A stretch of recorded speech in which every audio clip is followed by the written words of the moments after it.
Welcome to Nightwhisper. Nightwhisper brings you the darkest tales from the shadows. Join our community. Subscribe, leave a like, and prepare yourself for stories that will haunt your dreams. Do you know that feeling when everything you thought you knew about someone you know is suddenly shattered?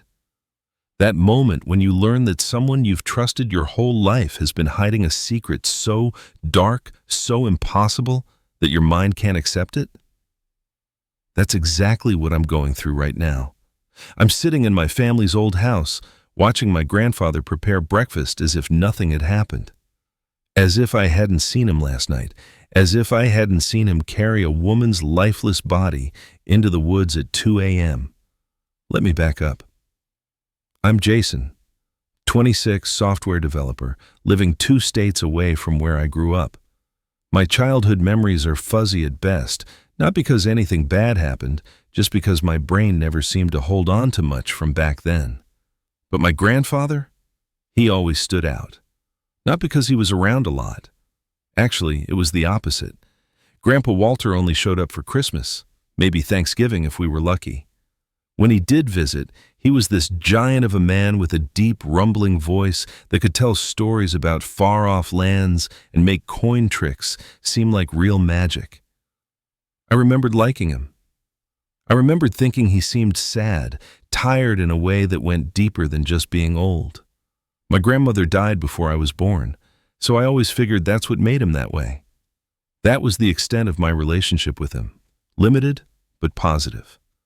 A few good memories scattered across 26 years. Then, last month, everything changed. My parents were killed coming back from a movie. Drunk driver. I got the call at 11 p.m. on a Tuesday, and the next hours were just a blur of airports and crying and that numb, static feeling that comes with shock. When I finally made it to the hospital, Grandpa Walter was already there. Even as an adult, I was amazed at how big he was. 6'4", broad shoulders, hands like catcher's mitts. When he pulled me into a hug, I cried against his chest for what felt like forever, and he just held me. Didn't say anything. Just held me. We did the funeral arrangements together. We agreed to meet up a few weeks later to go through their belongings and get the house ready to sell. He made it clear that everything was going to me. He didn't want anything except to help and get to know his grandson a little better. The funerals went as well as those things can go. I went back to my life, tried to function, failed mostly. Last week, Grandpa called. We arranged to meet this past Sunday at my parents' house in the mountains. It's pretty remote. 30 minutes from the nearest town, surrounded by thick woods that eventually become state forest. My parents loved it. I always thought it was too isolated. If they'd lived closer to town, they wouldn't have been on that dark road when it happened. But I'm getting off track. Sunday morning, I pulled up to the house. Grandpa was already there, his massive SUV parked in the driveway. The next couple of days were strange, sad sometimes, but also kind of nice. We talked while we sorted through boxes, real conversations, not just taking turns talking. He asked about my work, whether I had a girlfriend, what I thought about where I lived. He told me about his time in the army as a medic, then his career as a surgeon. I knew he'd been pretty famous in his field once, but most of that stopped after Grandma died. He still had a small practice, published some academic articles, but he'd saved enough that he could basically do whatever he wanted. Most of our time was spent in different parts of the house, so we mainly talked during meals and in the evenings before bed. By the second night, we'd gotten comfortable with each other. That's when he started talking about Grandma. Even 30 years after her death, you could see how much he loved her, how much he missed her.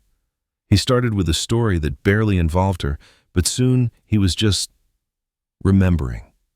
Funny moments, things that showed how smart she was, little sayings she used to have. It was sentimental, but so genuine that I wasn't uncomfortable. Seeing how much he loved her made me love both of them more.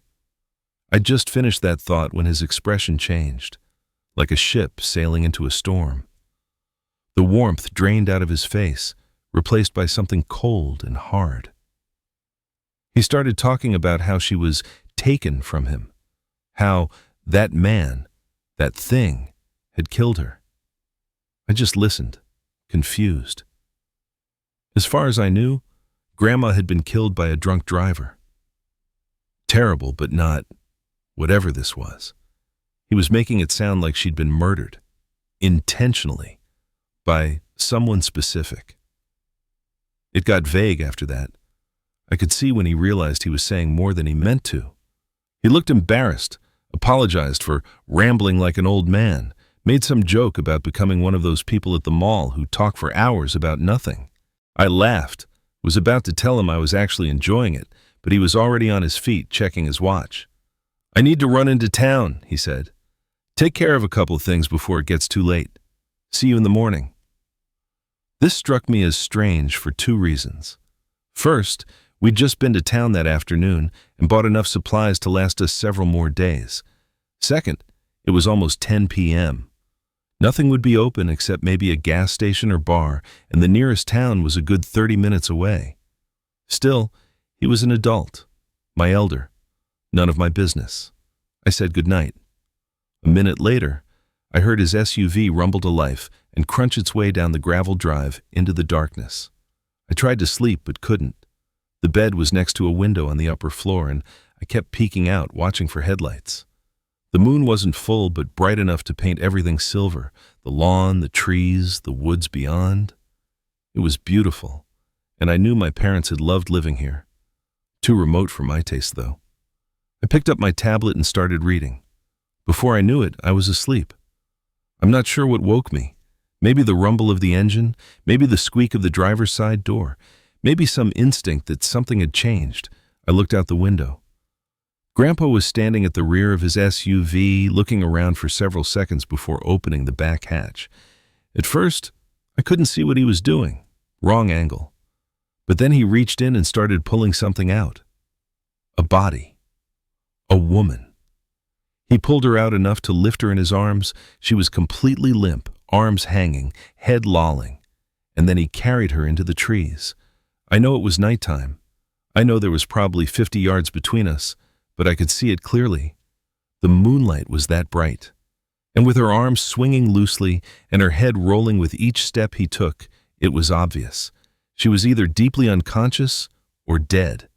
Panic welled up in my chest. What should I do? Call 911? But what if I was wrong? What if he was trying to help her? Maybe she was drunk. Maybe she'd been in an accident. But if he was trying to help her, wouldn't he take her to a hospital? Or at least bring her inside? Why carry her into the woods? The longer he was gone, the less real it all seemed. So, I did nothing. I just sat by the window, watching, waiting. Minutes passed. 5, maybe 10. Then, I saw him again, picking his way back through the trees. Empty-handed now. He shut the back hatch, shook his head like he was annoyed about something, and then he looked up. Right at my window. When I first saw the body, I'd been careful to stay back, stay hidden. But time and shock had made me careless, and now I was clearly visible in the window. There was no doubt that he saw me. He lifted his hand, gave a small wave. I felt a weird mix of embarrassment and horror. I waved back. That was hours ago. I've spent the time since trying to decide what to do, what to say, listening for every creak in the hallway, every turn of a doorknob. He might not know I saw the woman. Maybe there's some explanation, but that seems unlikely. Right now, I can hear him downstairs, smell bacon cooking. Any minute, he's going to knock on my door or call up to me. I love my grandfather, but I don't trust him anymore, not after what I saw. I finally decided to just get dressed and go downstairs. Waiting for him to come get me felt worse. The idea of him filling the doorway, blocking my only exit, made my skin crawl. I put my keys and wallet in one pocket, my small folding knife in the other. Then I went down. He was at the stove when I entered the kitchen, and despite everything, my stomach growled at the smell of eggs, bacon, and coffee. Not that I could risk eating any of it. What if he'd poisoned it? But my stomach didn't care about things like rat poison and antifreeze. He turned and nodded. Morning. I was going to come get you in a few minutes. Hope you're hungry. Not really, I lied, sitting in a chair where I could see him and reach the exits quickly. My stomach's been weird this morning. I watched his face for any reaction. Nothing. That's a shame, he said, turning back to the stove. But it'll be here if you feel up to it later. He set the pan aside, turned off the burner, then faced me fully. His expression was slightly concerned. You getting sick? I don't think so. I've just been worried since last night. His face didn't change. Worried about what? This was it. The moment. I could make up something, play it safe, or I could confront him. I saw you when you came back last night, I said. My voice sounded steadier than I felt. I saw all of it, not just when you came back from the woods. I saw the woman you had in your car. For a moment, his expression stayed neutral. Then he nodded slowly, pulled out a chair, and sat across from me. When he spoke, his voice was calm, reasonable. I thought you might have, and I know how that must look. He rubbed his mouth, gave a nervous smile. I didn't want to frighten you. If I'm honest, I was hoping you'd miss the first part. Not the way I wanted you to find out about all this. Find out? My dread grew heavier. I was half afraid you'd be gone this morning, he continued, or that there'd be police outside. The fact that you're giving me a chance to explain means a lot. I nodded, unable to speak. Part of me had hoped he'd deny everything, convince me it was a dream. Instead, he was confirming it. I know you can't trust me right now, he said, but giving me the chance to explain means everything. So let me do that. All I ask is you listen to the whole thing, and if at the end you want to call the police or leave or whatever you think is best, I'll cooperate fully. But you need to hear all of it, because some of it's going to sound very strange at first. I stared at him. This was the decision point. Run and call the cops now, or hear him out. Okay, I heard myself say, but I want you taped to that chair first. I can't risk this being a trick. I saw the hurt in his eyes, but he nodded. It's the smart thing to do. I'm proud of you for thinking of it. The tape's in the living room, I think. On the table by the sofa. I backed into the other room, grabbed the duct tape, and returned. He sat perfectly still while I wrapped it around his chest and arms, securing him to the chair. Then I did his ankles to the chair legs. When I was done, I asked if he was comfortable. Comfortable enough, he said. I sat back down, hands shaking. Okay, I'm ready. He looked at me with those dark blue eyes. Your mother told you my wife died in a car wreck, right? Drunk driver? Yeah, she was bringing you dinner at the hospital. Dark anger flickered across his face. The last part's right. I'd been working on a patient for hours, a girl who'd been shot in a hunting accident. Your grandmother was bringing me food, but she didn't get killed by a drunk driver. His voice cracked. She was taken, brutalized, torn apart. What was left of her was found in a field 10 miles away. I felt my throat tighten. She was a smart woman, he continued. Careful. No one would have easily gotten the jump on her, but someone did. The police investigation went nowhere. No witnesses, no evidence, nothing useful. So he spread his hands on the table. I investigated myself, harassed the police until they gave me copies of everything, studied the scene, and I found something. What? The parking lot where she was taken was restricted access. Doctors and surgical staff only. You needed a code. So whoever took her either worked at the hospital or had access to that lot. He told me then about obtaining DNA from under my grandmother's fingernails, about sending tissue samples to a friend who could run illegal tests, about discovering that the DNA matched a surgeon at the hospital named Marcus Salk. I didn't go to the police, Grandpa said. I needed to be sure. So I started watching him, following him, learning everything about him. His voice dropped lower, and I learned that Marcus Salk wasn't entirely human. I must have made a sound, Disbelief, maybe shock. Because Grandpa held up a hand. I know how that sounds. Just listen. He told me about following Salk for weeks, about watching him through windows, trailing him in different cars, about breaking into Salk's house one night and hiding in a closet when the man came home early. I watched him practice smiling in a mirror, Grandpa said, his voice distant, like he was trying to remember how a human face was supposed to move. And then a girl went missing that same night, 20 years old, found torn apart 3 days later, 200 miles away. He described tracking Salk to a worksite after dark, watching him transform into something else, something with digitigrade legs, a barrel torso, and a flat turtle-like head covered in moss. I tried to stop him, Grandpa said. Hit him with a baton. The creature attacked me, but the iron in the baton hurt it, badly. I beat it until it was dead. He paused. Later, I learned some of these things are weak to iron. Unnaturally so. That's the only reason I survived. My head was spinning. This was insane. Monsters? Transformations? But the way he told it, calm, detailed, clinical, made it hard to dismiss. After that, he continued, I started hunting them, learning about them. I discovered that what looks like a transformation is actually a swap. The human body and the monster aren't the same thing occupying one space. They're two separate forms connected by something I call a seed. A seed? A small black object lodged in the brain, usually near the left hippocampus. It acts like a gateway between this reality and wherever these things come from. When the person transforms, they're actually swapping places with the creature on the other side. Destroy the seed, and both forms die. The body even disappears, collapses in on itself so fast you can't see it happen.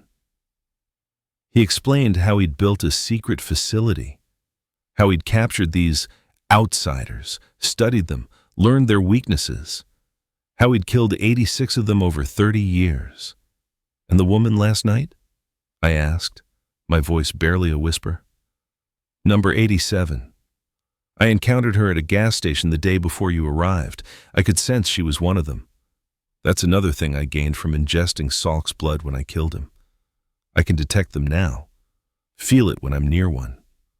So, you, what? Kidnapped her? Killed her?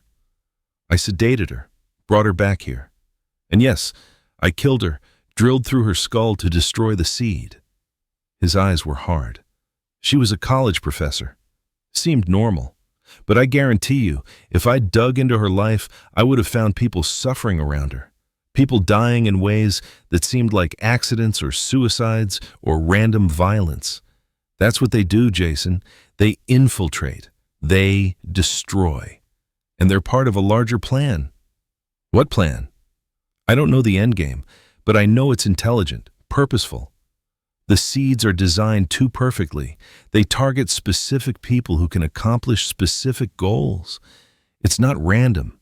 It's an invasion. A slow, methodical infection of our world. I sat back, trying to process. Even if all of this is true, and I'm not saying I believe you, how does any of it explain why you didn't just call the police when you saw that woman last night? Why sneak around? Why make me look crazy? Because the police can't help with this, and because there's a group, a cult called the House of the Claw that serves these outsiders. They're human, but they're fanatics. They help the creatures, facilitate their plans, and some of them work in law enforcement. My blood went cold. The deputies this morning? Exactly. I had to make sure your story would be dismissed. The prescription pills, the bad reaction. It gave them a reason to write you off as confused. If they'd believed you, they might have dug deeper, found the woman's car at that gas station, started asking questions I couldn't answer without revealing what I really do. So you made me look insane. I made you look stressed and medicated. There's a difference. And it worked. I wanted to be angry, but I was too exhausted, too overwhelmed. "Why are you telling me all this now?" I asked. His expression softened. "Because 3 months ago, I started having strange dreams. A week ago, I started having thoughts that aren't mine. I've been compromised." "What?" "I have a seed in my brain," he said quietly. "It was implanted about 15 years ago. I didn't realize it at first because Salk's blood in my system gave me protection, enhanced strength, healing, immunity to their influence. But something's changing. The seed is waking up. Oh my God. I've arranged for a doctor friend to remove it. The surgery is in 4 days, but if something goes wrong, if the seed takes me over, or if my friend has been compromised by the cult, I need someone I trust to be there. Someone who can make the hard choice, if necessary." He looked at me steadily. "I'm asking you to be my insurance policy, Jason. If the surgery goes bad, if I turn into something that isn't me anymore, I need you to kill me." The room felt like it was tilting.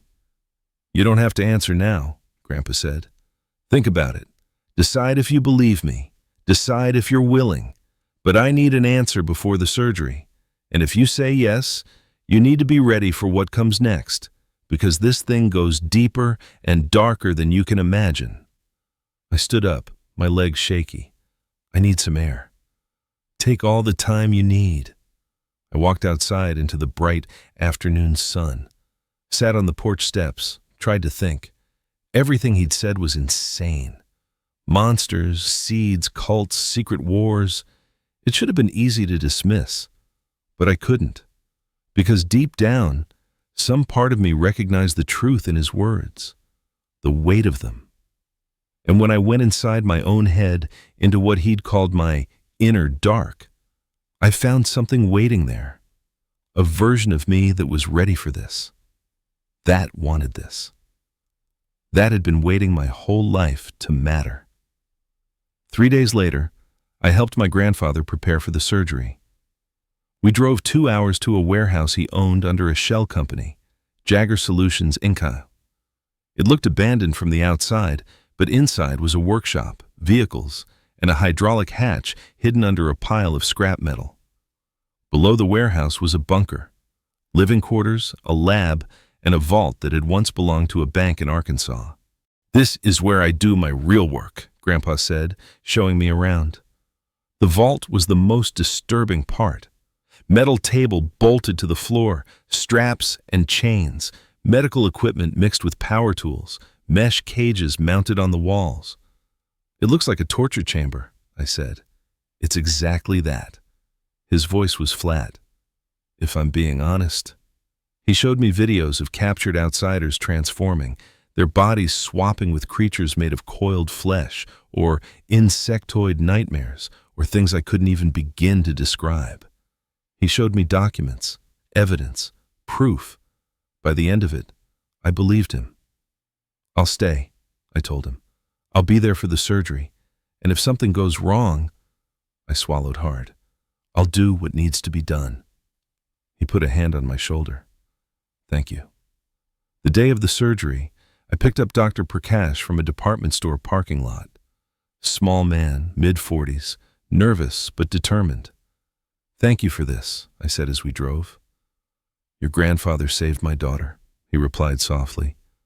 "I owe him everything." I put a black bag over his head, Grandpa's instruction to keep the location secret, and drove back to the warehouse. Once inside, Grandpa removed the hood and led Prakash downstairs. The surgery took less than an hour. I stood guard at the vault door, gun holstered at my back, watching as Prakash worked. He was careful, methodical. Used a surgical saw to remove a piece of Grandpa's skull. Inserted an endoscope. Located the seed. Then extracted it with a thin metal claw. "Is he okay?" I asked when it was done. "He's very strong," Prakash said, not turning around. "I think it went well." Relief flooded through me. It was over. He was safe. Prakash held out a plastic tray. Inside was the seed, a small black pebble-like thing. He wanted you to store this in the lab. I took the tray, smiling. Thank you so much for helping us. Prakash nodded, followed me to the lab door. I was so focused on the seed, worried about dropping it, that I didn't notice him reach behind me until it was too late. He yanked the gun from my holster, shoved me forward into the lab, and slammed the door shut. I heard the lock engage. "Prakash!" I screamed, pounding on the door. "What are you doing?" No answer. I slammed my body against the metal. Once, twice. On the third impact, I felt my collarbone snap, but the door didn't budge. I sank to the floor, sobbing. Grandpa was helpless upstairs, sedated, defenseless, and I'd failed him. Then, I remembered what Grandpa had told me about the seed, about Salk's blood, about the strength it had given him. I looked at the plastic tray sitting on the counter, the seed inside. Then I stood up and ran to the refrigerator where Grandpa stored blood samples from the outsiders he'd killed. I grabbed 2 vials, uncapped the first one, and drank. It tasted like metal and rot. My body tried to reject it immediately, but I forced it down. Then, the second vial. For a moment, nothing happened. Then white-hot pain exploded through my midsection, dropping me to my knees. I couldn't breathe, couldn't think. The world turned red, then black, and then it was gone. I gasped, dragging air back into my lungs, felt my collarbone knitting back together, felt strength flooding into my muscles. It worked. I grabbed the seed from the tray, trying not to think about what I was about to do, and swallowed it, waited.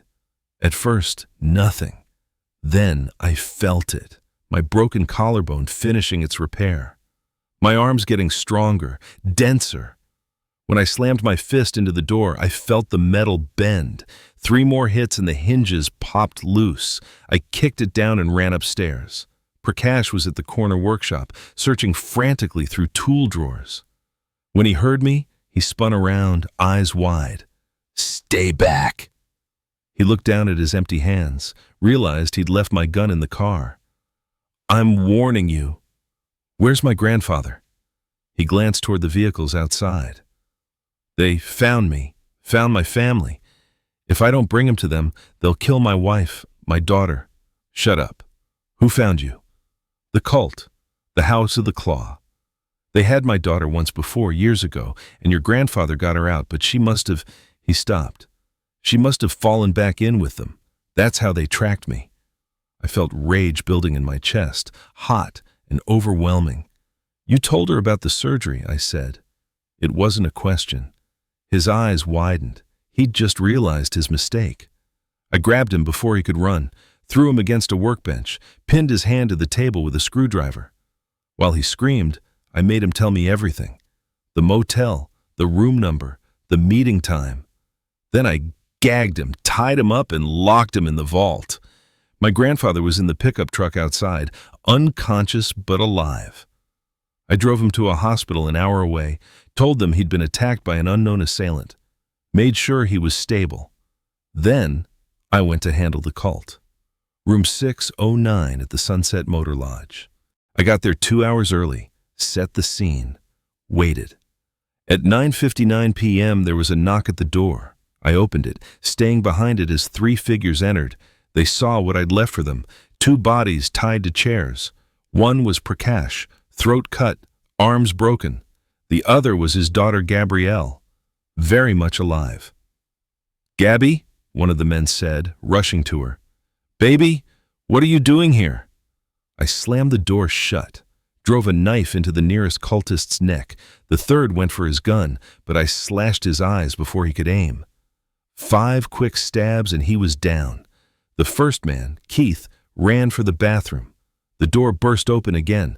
2 more cultists. I stabbed the smaller one in the thigh, but my hand slipped off the blood-soaked handle. The larger one hit me across the jaw. I felt it shatter. Everything went gray. When I came to seconds later, they were laughing, talking about how they'd kill me for what I'd done. I pushed myself up against the door, the one I'd already soaked with gasoline, and watched my jaw knit back together. "You haven't noticed the smell," I said. My words slurred, but clear enough. Their eyes went wide. I pulled out the flare. I think I might survive this. I doubt any of you will. I lit it, dropped it, and watched the room turn to fire. By the time I made it back to the hospital, after stopping to buy new clothes and wash the smoke smell from my hair, Grandpa was awake. He looked at me as I entered, frowned. Who are you? My heart stopped. Then he started laughing. Sorry, couldn't resist. You bastard, I said, but I was grinning. His expression turned serious. Are you okay? I know things must have gone wrong. What happened to Prakash? I looked away. He made bad choices, but it's dealt with, all of it. Grandpa studied me for several seconds, then nodded slowly. I don't want you having to deal with all this, he said quietly. It's not fair. It's my choice, I interrupted. I want to help you.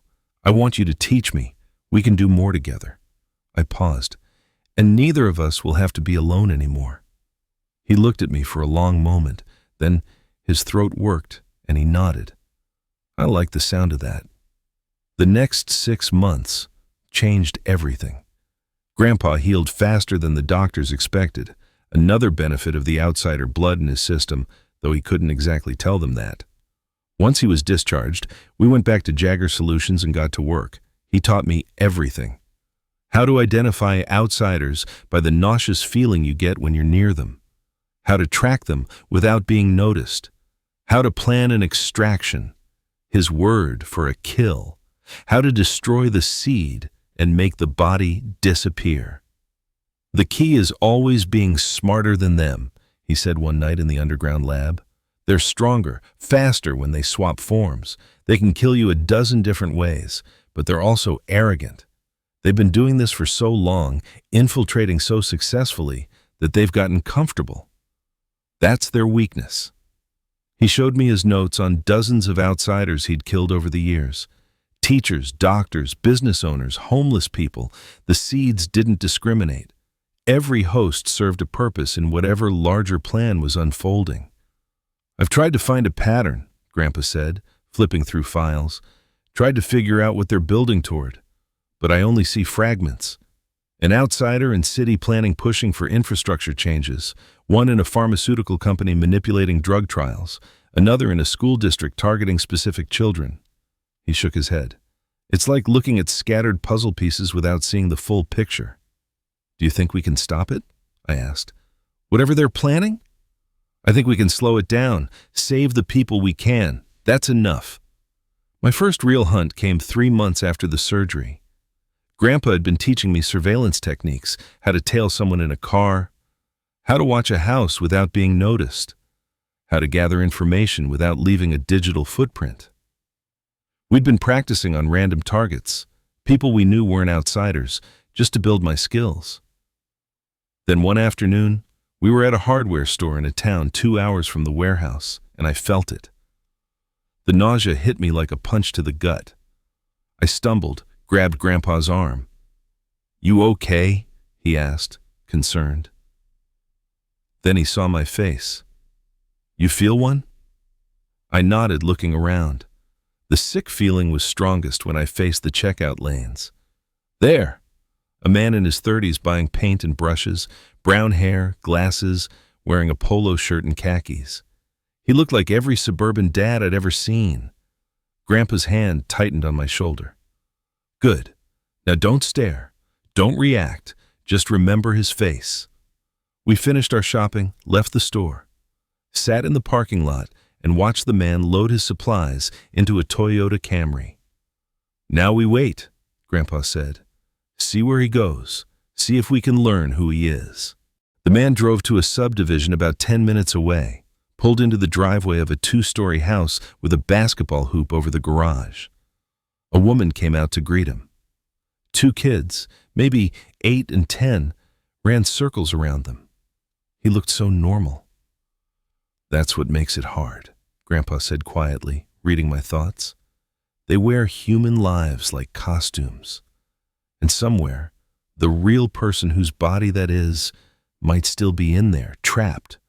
Or they might be gone entirely, We don't know how much of the original consciousness survives the seed. How do we know he's doing something bad? I asked. Maybe he's not hurting anyone. Maybe they always are. Always. It's why they're here. Grandpa started the car. But you're right to question it. We need to be sure. So we watch, we learn, we find proof. We spent 3 weeks on him. His name was David Kimmer.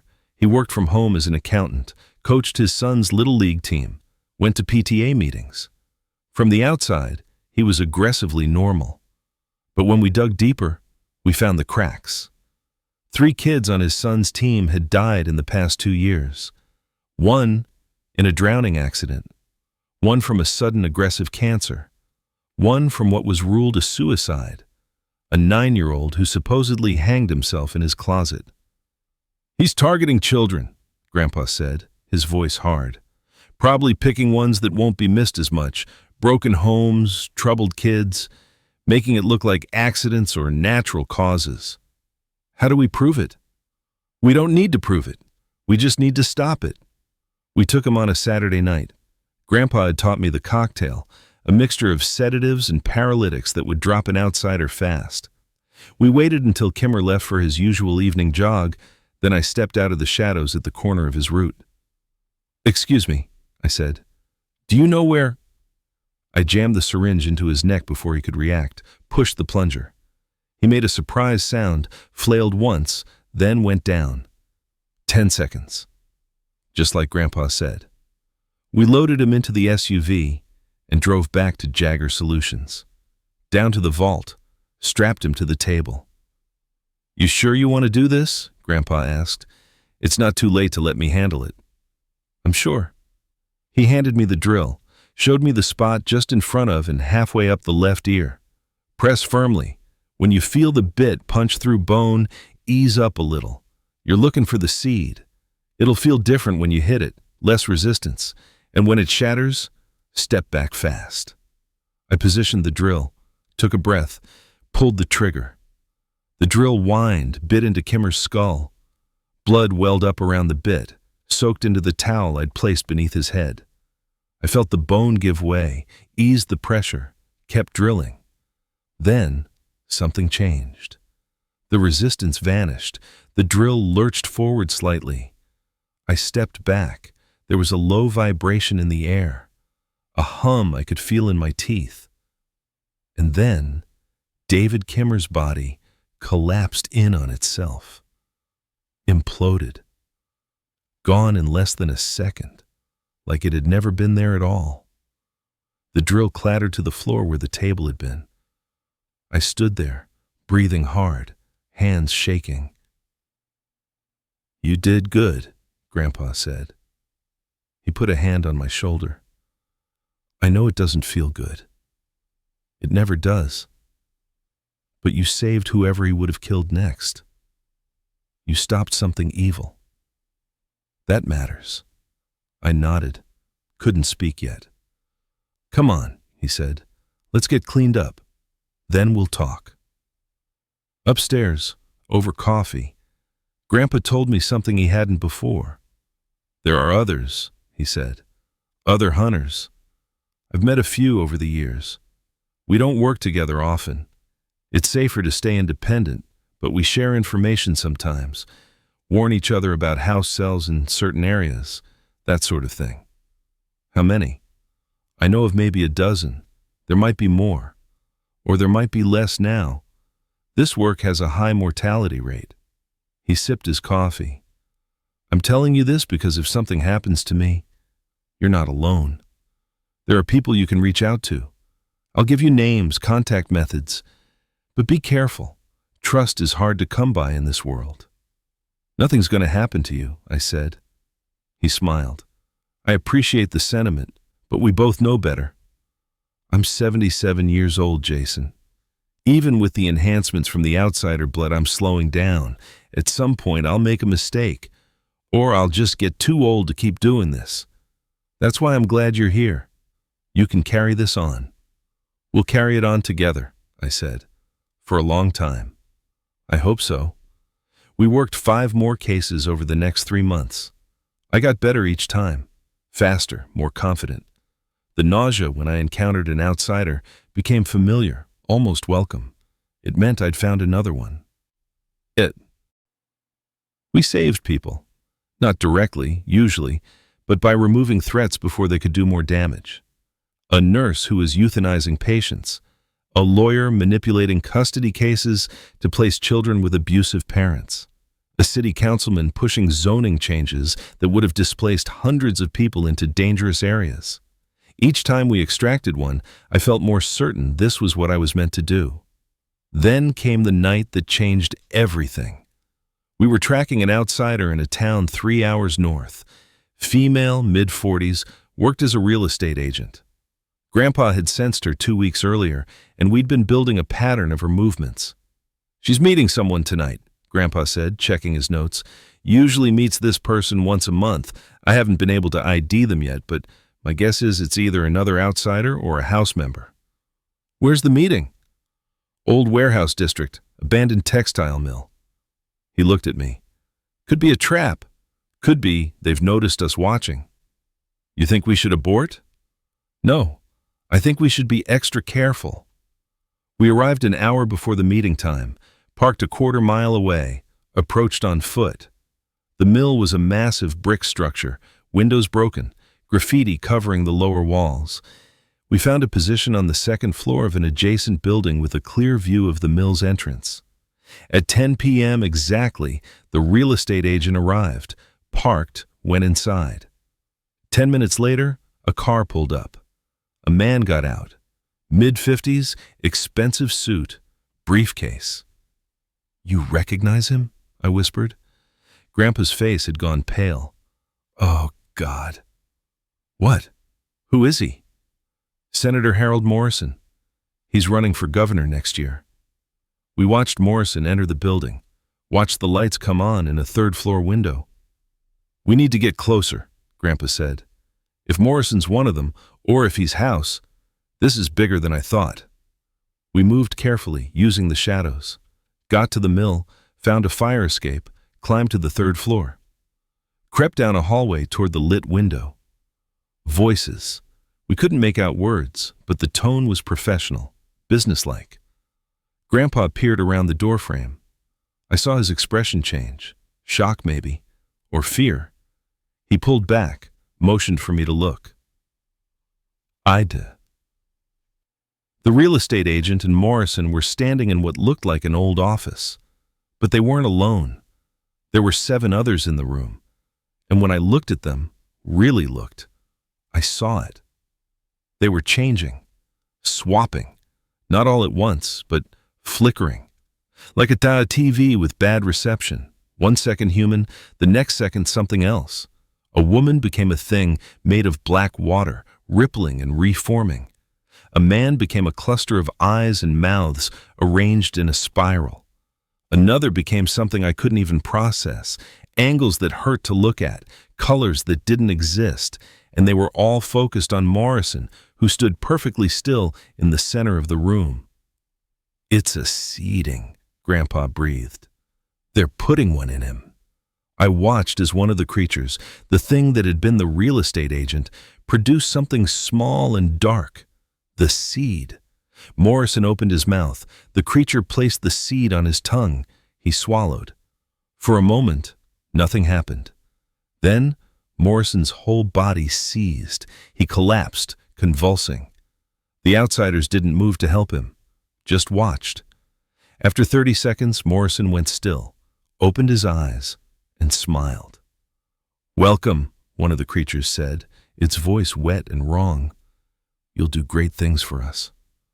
"I know," Morrison said. His voice was the same, but something in it had changed. "I'm looking forward to it." Grandpa grabbed my arm, pulled me back. "We need to go. Now." "But now!" We ran, got to the fire escape, climbed down. Behind us, I heard shouts. They'd noticed us. We sprinted for the car. I could hear footsteps behind us, getting closer. Something that sounded like claws on pavement.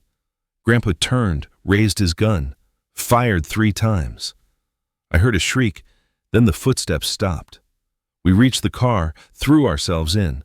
Grandpa floored it. In the rearview mirror, I saw them standing at the edge of the lot, watching us leave. Morrison was with them. "We can't kill him," Grandpa said when we were safely away. His hands were shaking on the wheel. "Not a senator. Not someone running for governor. Even if we could get to him, even if we could extract him cleanly, his death would be investigated. They'd find things. We'd be exposed. So what do? We document it. We watch. And we find out what he's planning to do once he's in office." He glanced at me. "This is what I was afraid of, Jason. This is the plan coming together. They're not just infiltrating anymore. They're taking control." That was 2 months ago. Since then, we've been watching Morrison, following his campaign, trying to figure out what the outsiders want from him. And yesterday, we found out. Morrison gave a speech announcing his platform for governor. Infrastructure improvements, new power grid, mandatory health screenings for all state employees. On the surface, it sounded reasonable. But Grandpa found the details buried in the proposal documents. The infrastructure improvements would put construction crews in specific locations that lined up with sites where outsiders had been active. The power grid changes would reroute electricity through substations near known House of the Claw compounds. And the health screenings? They're going to seed state employees, Grandpa said, his voice hollow. Hundreds of them, maybe thousands. Police, teachers, social workers, DMV workers, anyone with access to the public. And Morrison will have the power to make it mandatory. When? If he's elected? Within his first year in office. I felt sick. What do we do?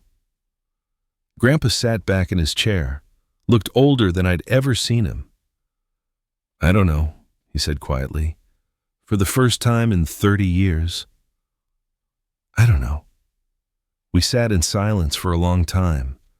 Then I said, "We kill him anyway.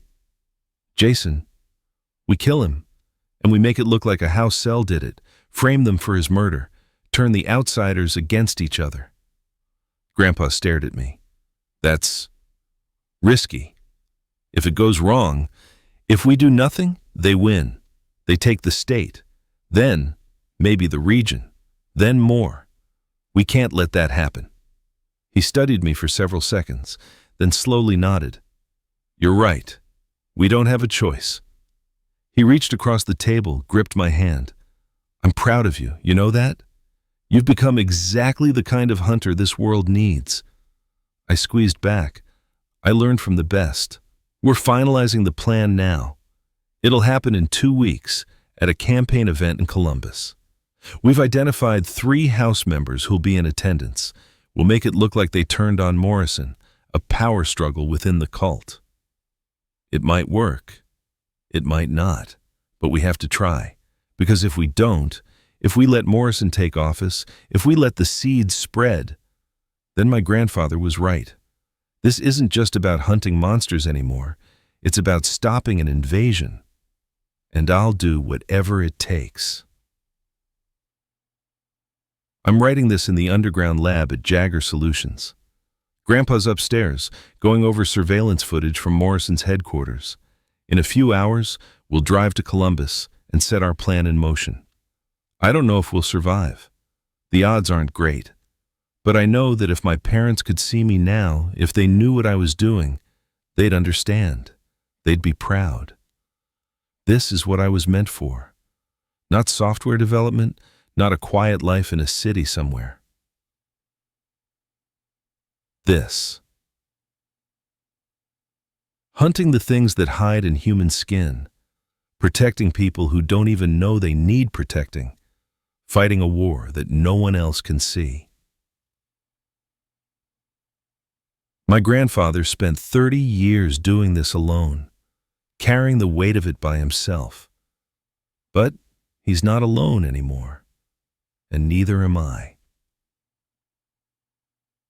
Whatever happens in Columbus, whatever comes next, we'll face it together. because that's what family does. We did it. Morrison is dead. The house members we framed are dead. The police are investigating it as an internal cult conflict. But Grandpa's hurt. Bad. One of the outsiders got to him before we could finish the extraction, swapped forms, some kind of creature with bladed limbs. It cut him across the chest before I could put it down. The doctors don't think he'll make it through the night. I'm sitting next to his bed right now. He's unconscious, hooked up to machines, but I can see his chest rising and falling. He's still fighting. Don't you dare give up, I told him an hour ago. We've got too much left to do. His eyes opened slightly. He tried to smile. You'll be fine without me, he whispered. Better. Even. Shut up. You're not going anywhere. Jason. His hand found mine, squeezed weakly. Proud of you. So proud. Save your strength. You're going to be okay. He closed his eyes. Love you, grandson. I love you too. He died at 4:47 a.m. That there was nothing they could have done. But I know better. I know he held on as long as he could, fought as hard as he could. And in the end, he went out doing exactly what he was meant to do, stopping monsters. Being a hero. I'm back at Jagger Solutions now, going through his files, his notes, learning everything I can. Because the work isn't done. Morrison might be dead, but there are others, dozens, hundreds, maybe thousands, and someone has to stop them. Someone has to hunt them. I've already made contact with the other hunters Grandpa knew. They've welcomed me, offered to help train me, teach me things he didn't have time to show me. This is my life now, my purpose, and I'm ready for it. Grandpa used to say that when you go into your inner dark and find the person waiting there, really find them, they won't lie to you. He was right. The person I found in my dark, he's a hunter, just like his grandfather, and he's going to make the old man proud.